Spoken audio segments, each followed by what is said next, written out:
ये सोने की अंगूठी जीतने के लिए अपने अपने औजार उठाओ और उसमें जितनी गेंदें उठाओगे उतने पैसे मिलेंगे। पहले मेरी बारी है।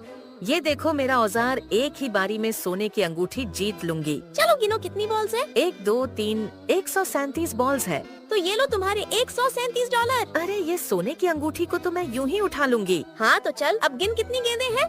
1 2, अरे नहीं, ये क्या हो रहा है? ये सारी बॉल्स गिर क्यों रही है? फिर से गिनती हूँ। 31 32 बॉल्स है। तो ये लो $32। मेरे औजार से बच के कहाँ जाओगे बच्चू? आजा आजा। अबे चल अब गिन कितनी गेंदें हैं।